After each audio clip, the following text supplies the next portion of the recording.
আসসালামু আলাইকুম, সকলকে আমন্ত্রণ আনন্দ টিভির রাতের সংবাদে। আপনাদের সঙ্গে আছি আমি ছোঁয়া খন্দকার। ঢাকা 18 সংসদীয় আসনের উপনির্বাচনে বৃহস্পতিবার সকাল 8টা থেকে ভোট গ্রহণ শুরু হয়ে চলে বিকেল 4টা পর্যন্ত।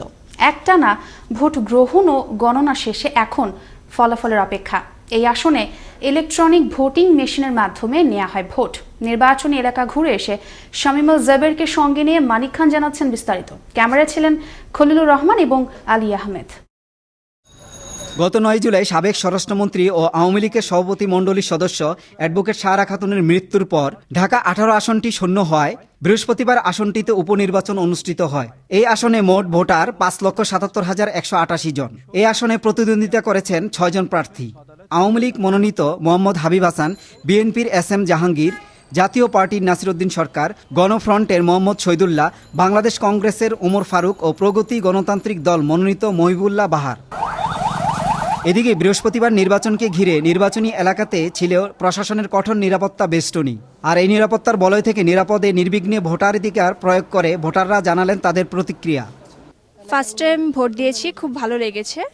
আর লাইফে ফার্স্ট টাইম যখন ভোট দিয়ে আনন্দটা অনেক বেশি, অনুভূতিটা অনেক বেশি, খুব ভালো লেগেছে। একটা শান্তিপূর্ণভাবে সুষ্ঠুভাবে আইন শৃঙ্খলা রক্ষাকারী বাহিনীর এত কঠোর নিরাপত্তার মাধ্যমে সুন্দর করে ভোট দিয়েছি। আজকের ভোটটা অত্যন্ত উৎসবমুখর পরিবেশে, আনন্দমুখর পরিবেশে সম্পন্ন হয়েছে।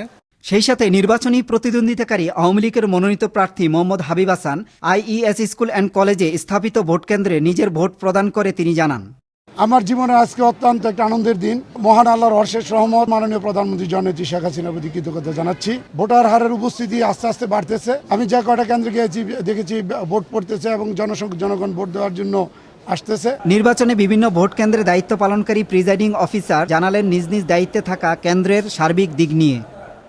আমার কেন্দ্রে এখন পর্যন্ত স্বতঃস্ফূর্তভাবে ভোট গ্রহণ চলছে, সার্বিক পরিস্থিতি স্বাভাবিক আছে। সুস্থ সুন্দরভাবেই ভোট সম্পন্ন হচ্ছে, সুষ্ঠুভাবে ভোট গ্রহণ সম্পন্ন হচ্ছে এবং ভোটাররা স্বতঃস্ফূর্তভাবে ভোট দিচ্ছে। এই উপনির্বাচন নিয়ে স্বস্তি প্রকাশ করে আমেরিকার নির্বাচনের সাথে তুলনা করে প্রধান নির্বাচন কমিশনার KM নুরুল হুদা বলেন, আমাদেরও তো শিক্ষার আছে আমেরিকা থেকে, ইউরোপ থেকে, কোনো সন্দেহ নাই যে কোনো জায়গা থেকে ভালো শিক্ষা তো আমরা গ্রহণ করি। আর আমারও একটা কথা যে আমাদের কাছ থেকে যে শিক্ষাটা তাই নেওয়া উচিত, কারণ আমেরিকা 4-5 দিনেও ভোট গণনা করতে পারে না, আর আমরা এই মধ্যে 4-5 মিনিট থেকে 10 মিনিটের মধ্যে ভোট গণনা করে কেন্দ্রে ঘোষণা দিয়ে দেই। জনগণের প্রত্যাশা যেই হোক নতুন প্রতিনিধি জনকল্যাণের স্বার্থে কাজ করবেন তিনি। মানিক খান, আনন্দ টিভি, নিউজ ডেস্ক। খুলনার ডুমুরিয়া শাহাপুর এলাকায় 20,000 টাকা চাঁদা না দেয়ায় সরকারি অর্থে নির্মিত সড়কের ইটের সোলিং তুলে ফেলে রাস্তা বন্ধ করে দিয়েছে এলাকার একটি প্রভাবশালী মহল। এর প্রতিবাদে সংবাদ সম্মেলন করেছে ওই সড়ক ব্যবহারকারী ভুক্তভোগীরা। ভুক্তভোগীদের পক্ষে শেখ ফরিদ উদ্দিন লিখিত বক্তব্যে অবিলম্বে রাস্তাটি চলাচলের জন্য উন্মুক্ত করার দাবি জানান। জবরদখল করেছে এবং আমাদের রাস্তা উঠে দেওয়ার জন্য চেষ্টা করে। এক পর্যায়ে 20,000 টাকা চাঁদা দাবি করে। ওরা একদল সন্ত্রাসী গুন্ডা এনে আমাদের রাস্তাটা ইট তুলে দিয়ে ঘিরে দিয়ে দেয়। কেন্দ্রীয় কর্মসূচির অংশ হিসাবে বাংলাদেশ বিচার বিভাগীয় কর্মচারী অ্যাসোসিয়েশন নরসিংদী জেলা শাখার উদ্যোগে 3 দফা দাবির সম্বলিত স্মারকলিপি প্রদান করেন নরসিংদী জেলা প্রশাসকের নিকট। এ সময় উক্ত স্মারকলিপিটি জেলা প্রশাসকের পক্ষে গ্রহণ করেন অতিরিক্ত জেলা প্রশাসক চৌধুরী আশরাফুল করিম। নো মাস্ক নো সার্ভিস এই প্রত্যয় নিয়ে বরিশালের জেলা প্রশাসক SM অজিউর রহমানের নির্দেশে নগরীর নথুল্লাবাদ বাস স্ট্যান্ড ও রূপাতলী এলাকায় অভিযান চালিয়েছে ভ্রাম্যমাণ আদালত। বৃহস্পতিবার অভিযানে নগরীর বিভিন্ন প্রতিষ্ঠান, বাস ড্রাইভার ও যাত্রী সাধারণকে সচেতন করা হয়। এ সময় মাস্ক ব্যবহার না করায় 3টি প্রতিষ্ঠান ও 10 জন বাস ড্রাইভার ও যাত্রী সাধারণকে মোট 4,000 টাকা জরিমানা করা হয়। এদিকে করোনার দ্বিতীয় ধাপের সংক্রমণ রোধে ফরিদপুরের সদরপুর উপজেলার সদরে অভিযান চালিয়েছে ভ্রাম্যমাণ আদালত।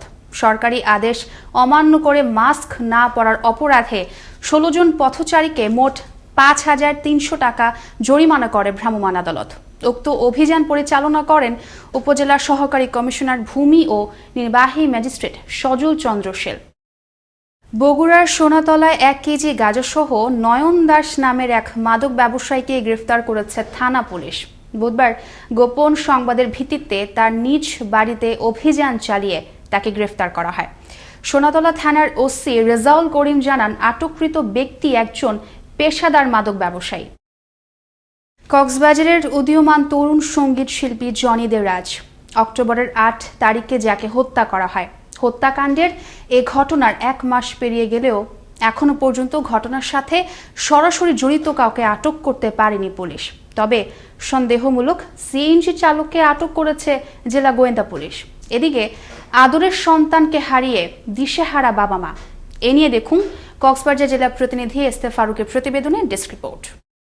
কক্সবাজারের ক্রাইম জোন নামে পরিচিত এই সেই ঈদগাহ সড়ক। এখানে দিন কিংবা রাতে ডাকাতি, অপহরণ, খুন যেন নিত্য নৈমিত্তিক ঘটনা। গত 5 বছরে এই সড়কে ডাকাতির ঘটনা সংঘটিত হয়েছে শতাধিকবার, আর অপহরণের শিকার হয়েছে অর্ধশতাধিক লোকজন। তাদের কাছ থেকে মুক্তিপণ হিসেবে আদায় করা হয় অর্ধ কোটিরও বেশি টাকা। এসব ঘটনার পরেও যেন এই সড়কে থামছে না অপরাধ কর্মকাণ্ড। এই সেই সড়ক যেখানে ডাকাতির সংবাদের খবর পেয়ে ডাকাত ধরতে এসে ডাকাতের গুলিতেই নির্মমভাবে নিহত হয় পুলিশের নায়ক সুসময় চাকমা। গত 8ই অক্টোবরের ঘটনা। তরুণ সঙ্গীত শিল্পী জনি দেকে চট্টগ্রামের পটিয়ায় অনুষ্ঠান শেষে বাড়ি ফেরার পথে ঈদগাহ সড়কের হিমছড়ি এলাকায় দুর্বৃত্তরা কুপিয়ে হত্যা করে। এ সময় সিএনজিতে থাকা আরো একজন যাত্রী মোহাম্মদ কালু নামের এক দিনমজুরও নিহত হন। এদিকে আদরের সন্তান জনিকে হারিয়ে বাবা মায়ের থামছে না গগন বিদারী চিৎকার। তাদের সন্তানকে যারা নির্মমভাবে হত্যা করেছে তাদের ফাঁসি চায় তারা।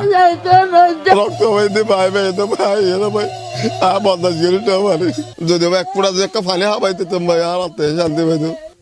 ইতার ফাঁসি নেওয়া যার আত্মীয় জানতে হতো বাজি, ইতার ফাঁসি নইলে আর পর আত্মীয় জানতে নইবা বাজি, ফাঁসি চাই দি। দেখা যদি থাকলে আরো 10 জনের মারবো কালি করবো, অথবা আরো 10 জনকে মেরে ফেলতে পারে। এই জন্য আমি তাদের ফাঁসি চাই। কোন রাহাজানি সন্ত্রাস এবং ডাকাতি ঘটতেছে, আমরা জনসাধারণ এবং এলাকাবাসী এই সড়কটির নিরাপত্তা চাই প্রশাসনের কাছে। এ ঘটনার সাথে জড়িতদের দৃষ্টান্তমূলক শাস্তি দাবি করেন এই আইনজীবী। কক্সবাজারের জনপ্রিয় শিল্পী জনি দে রাজ হত্যাকাণ্ড একটি খুবই দুর্ভাগ্যজনক এবং মর্মান্তিক ঘটনা। এই ঘটনার সঠিক রহস্য উদ্ঘাটনপূর্বক জড়িতদের বিরুদ্ধে দৃষ্টান্তমূলক শাস্তি দাবি রাখছে। ঈদগাহ থেকে সিএনজি ঢালায় পৌঁছালে চলন্ত গাড়িকে লক্ষ্য করে প্রথমে গুলি করে ডাকাত। এ সময় সিএনজির সামনে বসা জনি ছিটকে পড়ে যায় বলে জানালেন এই প্রত্যক্ষদর্শী। ঈদগাহ তো সিএনজি তুটি কয় ডালা এন আইতে চলতি গাড়ির মধ্যে গুলি মারছে। গুলি মারার সাথে সাথে ডাইনি দেশে ডাসিন যে এটা হইয়াছে গা গাড়ি টাইনি আয় গিয়ে এই মসজিদে খানি তাই আমরা লামায় দিছে, লামায় দেয়া গাড়ি যে কে তো আইছে কেই রেগি। এখানে অপহরণ, ডাকাতি, খুনের ঘটনা নিত্য নৈমিত্তিক বিষয় উল্লেখ করে জনি হত্যার ঘটনার সাথে জড়িতদের সর্বোচ্চ শাস্তি দাবি করেন এই জনপ্রতিনিধি। দুর্গম এলাকা, এখানে অপহরণ, ডাকাতি, খুন নিত্য নৈমিত্তিক বিষয়। আজকে জনি হত্যার বিষয়টি অত্যন্ত নির্মম। সে একজন সম্ভাবনাময়ী শিল্পী, তাকে যারা হত্যা করেছে এখন তদন্তের বিষয়। তদন্তে যাদের নাম আসবে তাদের সর্বোচ্চ শাস্তি এলাকাবাসীর পক্ষ থেকে আমি দাবি করছি। এ সড়কে টহল পুলিশের অবস্থান জোরদার করা হলে বন্ধ হবে ডাকাতি, অপহরণ, খুনসহ নানা অপরাধ কর্মকাণ্ড। ডাকাতের কবলে পড়ে অকালে ঝরে পড়বে না জনি দে রাজের মতো আর কোনো নিরীহ মানুষের প্রাণ, এমনটাই মনে করেন সচেতন মহল। মুস্তাফা কামাল তোহা, আনন্দ টিভি, ন্যাশনাল ডেস্ক। পাবনার ঈশ্বরদীতে একটি কবরস্থান থেকে কবর খুঁড়ে মাথা কেটে নিয়ে মরদেহটি কবরের পাশে ফেলে রেখে গেল দুর্বৃত্তরা। বৃহস্পতিবার সলিমপুর ইউনিয়নের জয়নগর কেন্দ্রীয় কবরস্থানে এ ঘটনা ঘটে। স্থানীয়রা জানান, কবর খোঁড়া ও মাথাবিহীন মরদেহ দেখতে পেয়ে পুলিশকে খবর দিলে ঈশ্বরদী থানা পুলিশ ঘটনাস্থল পরিদর্শন করে। এ ঘটনায় এলাকায় সৃষ্টি হয়েছে ব্যাপক চাঞ্চল্য।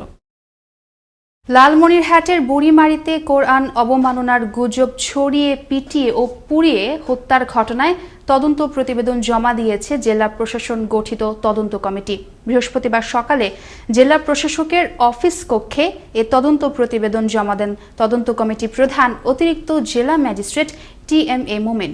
এ সময় জেলা প্রশাসক সাংবাদিকদের জানান, এ ঘটনায় কোরআন অবমাননার কোনো সংশ্লিষ্টতা পায়নি তদন্ত কমিশন। এই ছিল এখনকার মতো।